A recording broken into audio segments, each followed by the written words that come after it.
Hello, everyone. Thank you so much for joining us today. My name is Beth Gosnell, a junior professional selling major. Today, I'm joined by Sam Whitaker, my co-event leader. We have the pleasure of announcing Amelia Hardy. Amelia Hardy is Vice President of Inclusion and Diversity at Best Buy. In this role, she leads a team that is creating the strategy for an inclusive culture that supports employees, customers, and the community. Amelia has more than 20 years of experience in transformational leadership at Fortune 100 companies, primarily within marketing and business development. Prior to her current role, Amelia served as a senior director for Best Buy Health, where she helped initiate, grow, and maintain strategic partnerships. Before joining Best Buy in 2014, she spent 14 years at 3M. We are so excited for her to share with us her insights on diversity and inclusion within the business realm today. Without further ado, I will hand it over to you, Amelia. Thank you, Beth and Sam, for having me. I wanted to take a little bit of time to talk about a career journey with unexpected paths. And then you will see, as I'm talking about my journey, how inclusion, diversity, and equity has been woven into my journey. So growing up, I grew up in a suburb of Kansas that was predominantly white. And so at my schools that I attended, I didn't have any Black, Indigenous, or people of color for teachers. And there were very, very few of us in our classrooms. Kansas City is a very segregated area. And what I will tell you is that growing up, if I think back to the common theme through my life is that I was always, especially in middle school and in high school, involved in student government, usually in a diversity and inclusion club. In high school, I founded the diversity club for our high school. And I did that because being a Black woman growing up in a suburb that wasn't that diverse, I always felt the microaggressions and the unconscious biases and sometimes outward racism that I felt and also my family felt and some of my friends growing up. So I always have had a passion for eradicating disparities, for helping people who had the minority voice have an equitable voice. And so that has always shown up in everything I've done. Usually auxiliary from middle school and on. Also in high school, my focus was really on biomedicine, biology, and chemistry.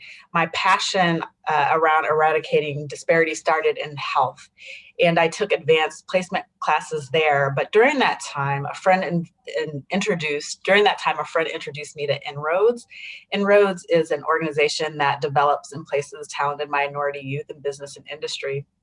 And as part of Inroads, on the weekends, I would take classes where they would teach you how to manage up, how to do public speaking. They would talk to you about the different things that you could study in the area of business. And as part of that, too, we also had to do an internship.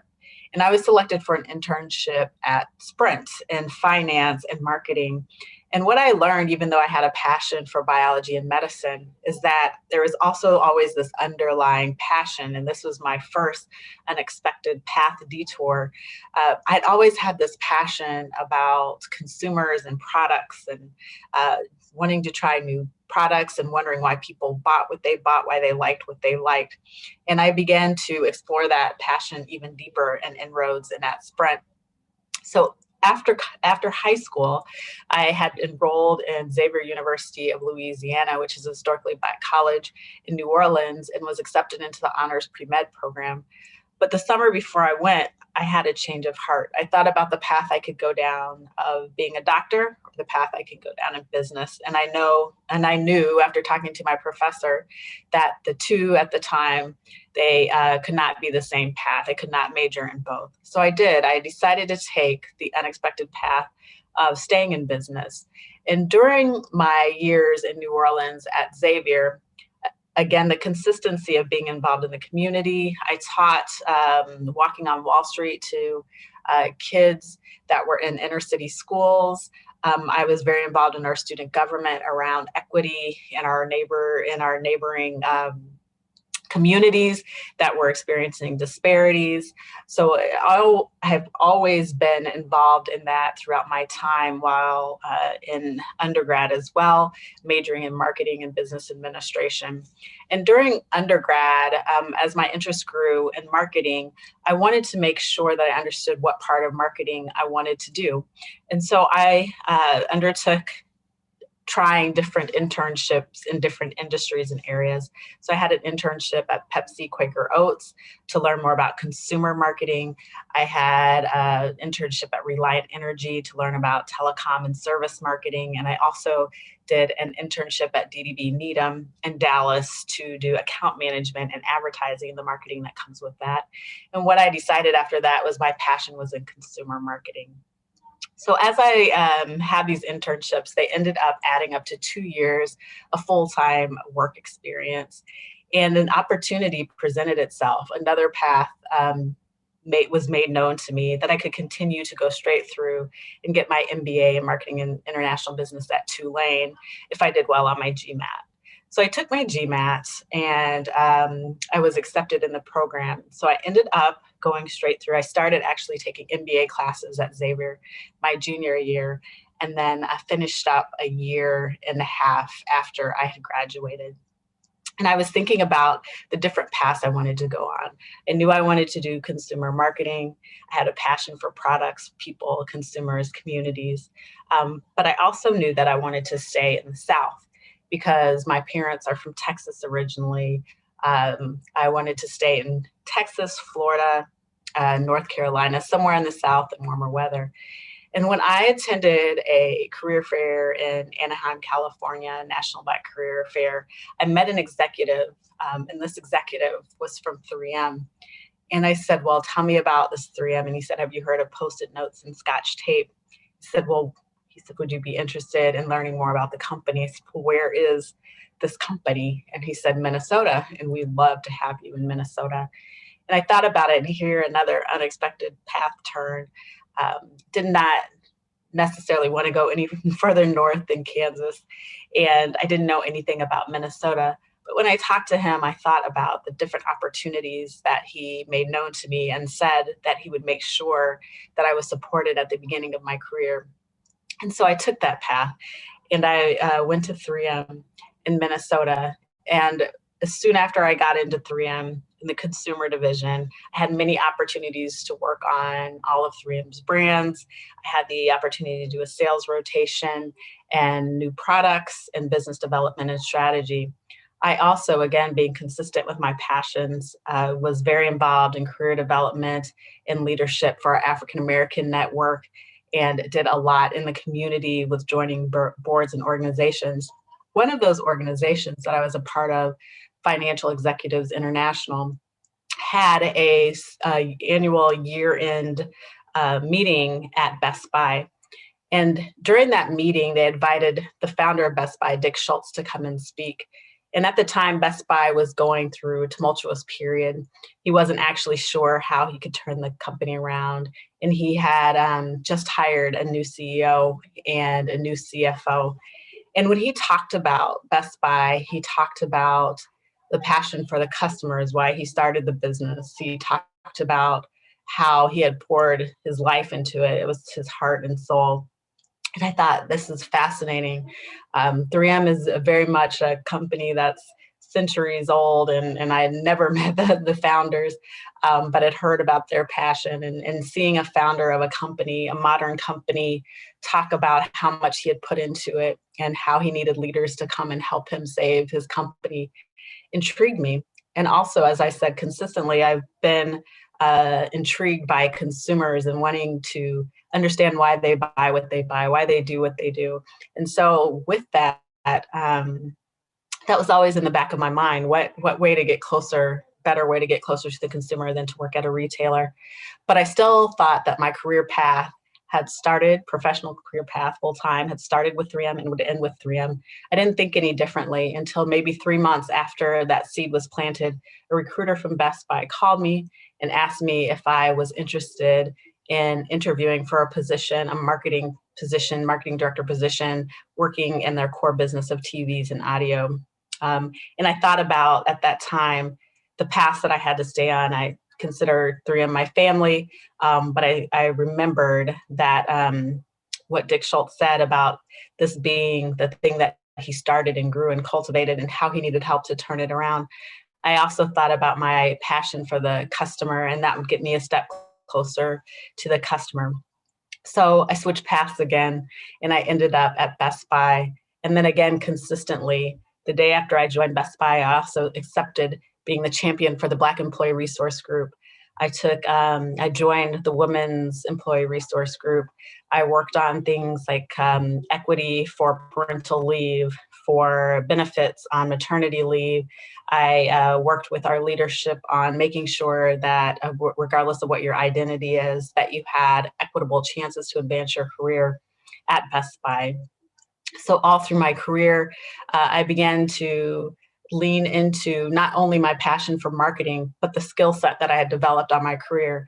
And those things that I have picked up as far as skills are concerned in my career are strategic and critical thinking, and then the ability to take something from end to end. And that means to create it from a strategic standpoint, to develop it, and then to execute and operationalize it. And so I began to say I could do these things in many other ways. I became more of a generalist based on those skills. And that led me from marketing into our strategic growth office, doing more of a strategy role, into our health business, where then I could deal with inequities in healthcare. And then everything changed. The path that I'm now on became more visible. On May 25th, George Floyd was murdered in Minneapolis. And our CEO said, we have to do better. There's something different that we need to do. And at that moment, they asked me, do you want to be a part of this work? You've already been doing it. Do you want to do it now as a full-time job? And I thought really hard about this path that was made visible to me, because I'd always seen myself in the business. I had always seen myself as doing the consistent theme throughout my life, to volunteer in the community, to really fight for disparities. I had seen myself doing that on the side and not as a full-time job. And so I thought about it and I said, maybe now, again, another passion will meet purpose in my professional experience. And I decided to move over into our inclusion and diversity team. And that is where I am now. And my team is focused on doing better. How do we do this better? How do we make sure that we are eradicating disparities, not only in our company, but in our community and our country? We're doing that by focusing on our diverse workforce. We're focusing on our community engagements and partnering with others, companies and coalitions.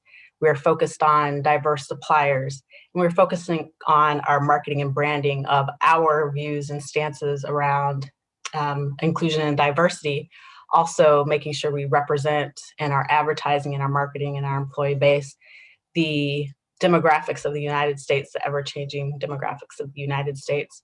So as I look back on my career and on my life, it started in middle school with the passion around community, around service, and my passion around products and why people buy what they buy. And it has followed me until now. Different paths in a way, but same passions, same skills, just developing and using them in different ways. And so as I think back on it and speaking with you today, my main thing is you have to be open to where the different paths can take you. They might be unexpected, they might be uncomfortable, but you have to be open to the possibilities. Thank you so much, Amelia. We have had some questions that were submitted by students prior to us meeting with you today. So we just wanted to go ahead and ask you a few of those questions that students had submitted. So there are a lot of things going on in our world right now that are changing.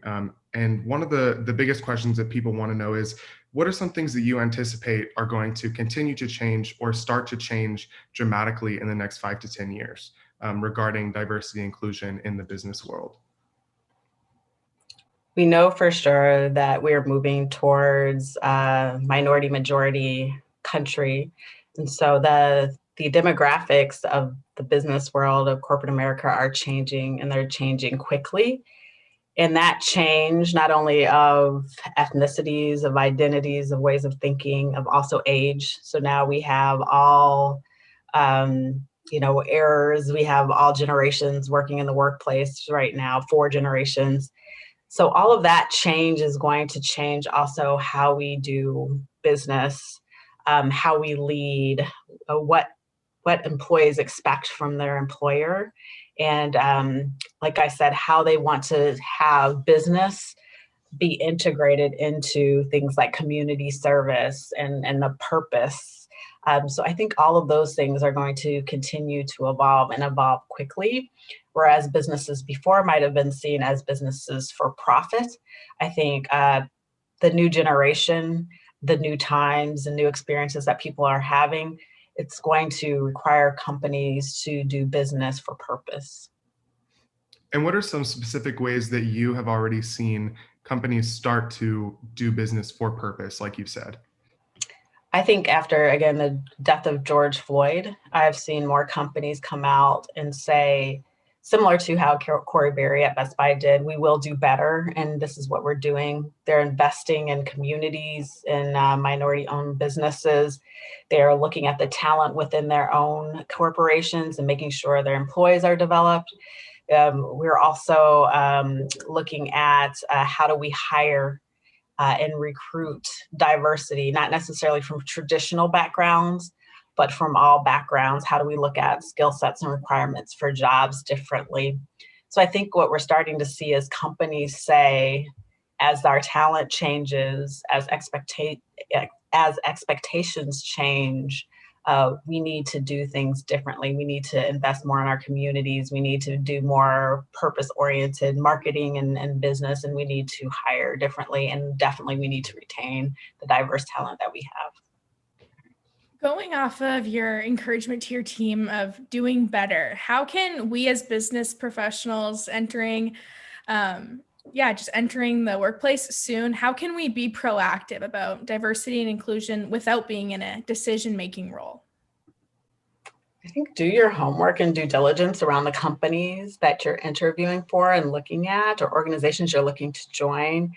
And I do think you have to hold these organizations accountable for doing what they said they were going to do, and ask them about the culture of the business and the organization that you'll be joining. Look at the diversity in their workforce and their leadership team. I think that if you truly believe that things should be done differently, then you have to look at what those organizations are that you're interviewing with. Like, what do they look like? What do they believe? What are they saying? Are they walking the talk? I guess in light of recent events, what are the ways that you've seen people of color and not of color be the most proactive? Do you have any specific examples you could share with us? For us, I know our Black Employee Resource Group did donations to and volunteering in North Minneapolis. I have seen businesses take a portion of their funds and redirect them into community organizations. I've seen the Minnesota Business Partnership has, for racial equity, 33 plus companies headed by CEOs have come together to say, we are all trying to do something different. We're all working together to bring that change to life.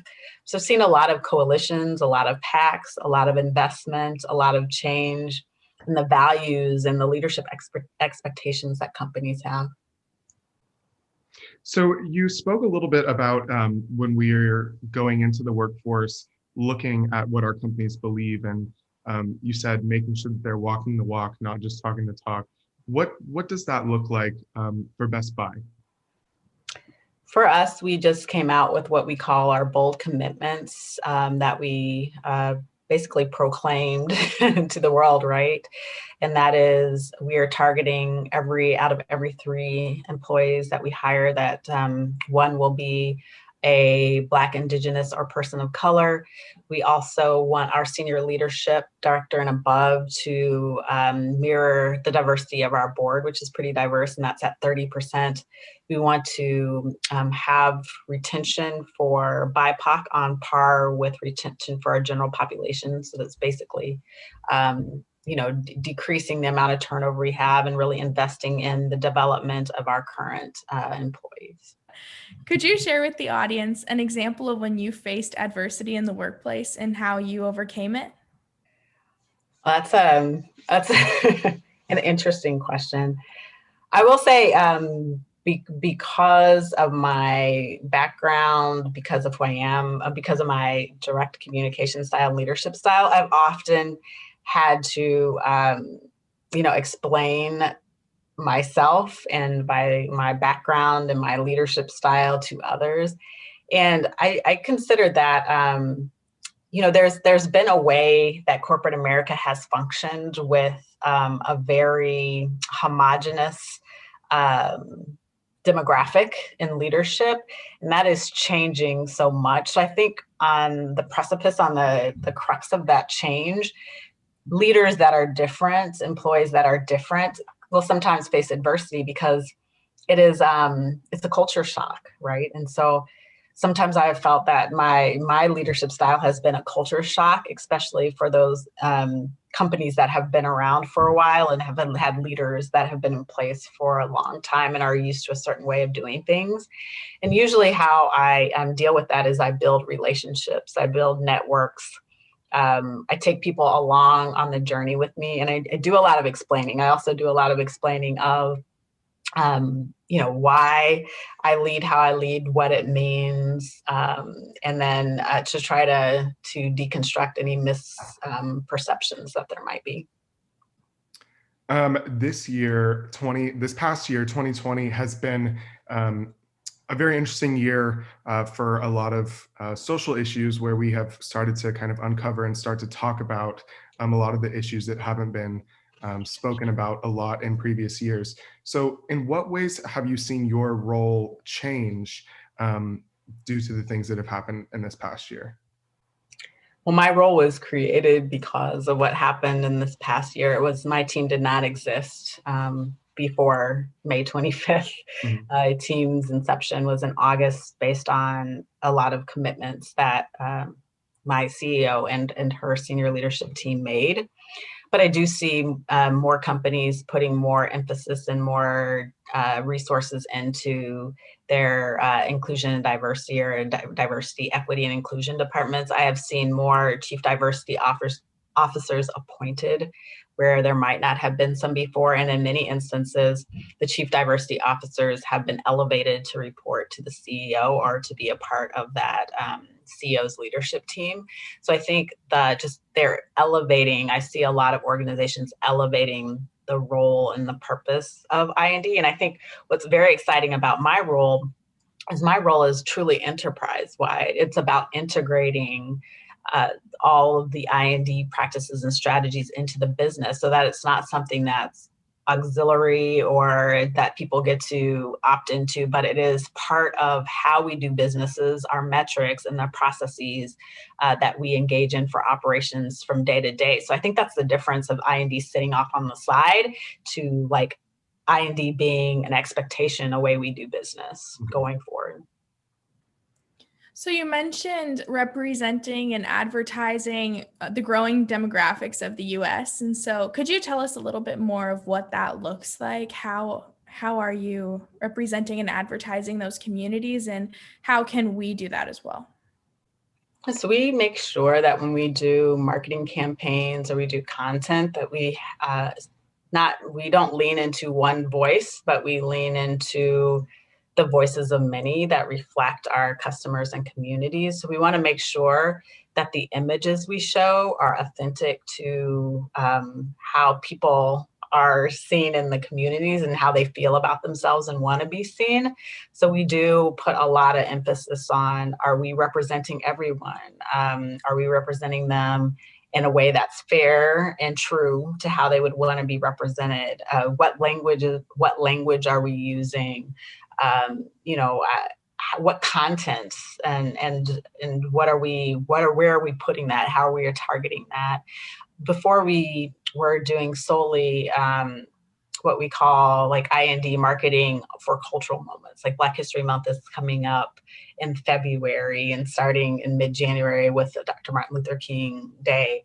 But now we're saying those cultural moments will always be big and relevant, but every day should be a day to reflect upon our uniqueness and all the diversity that everyone brings to the workplace. So now, instead of just doing cultural moments, we are starting to do marketing that represents our customers and our communities annually. It's not just a moment in time, but it's a consistent voice and consistent message. Okay, well, we want to wrap it up with one last question for you. What can we as students be doing now in school to kind of keep our eyes open and learn about diversity and inclusion and what that's going to look like for us as we leave school and go on into the corporate world?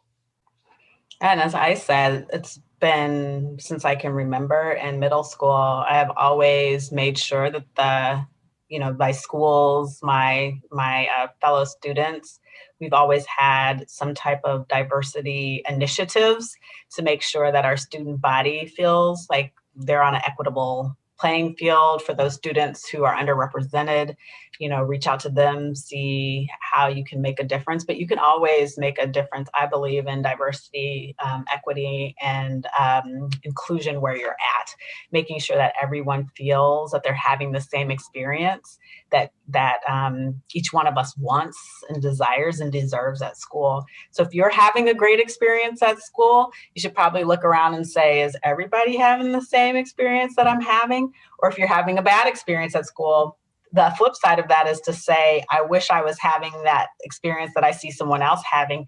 How can I elevate my experience and help others elevate their experience too? So you can always make sure that wherever you're at, whatever you're doing, that there's an equitable lens and a focus on making sure that everybody's included in what you're doing. Right. Well, Amelia, we want to thank you so much for taking the time to speak with us today. It has been very insightful to listen to your backstory and kind of what you have to say. And we just want to say thank you very much. Well, thank you for the opportunity, Beth and Sam. It's always a pleasure, and I'm wishing everyone the best in 2021 as you finish up school, or you continue into your next year, or you're moving into the workplace. As always, you can reach out to me and I'll consider the many opportunities that may be involved in retail at Best Buy and in Minnesota. Yes, ma'am. Thank you so much. Thank you so much, Amelia.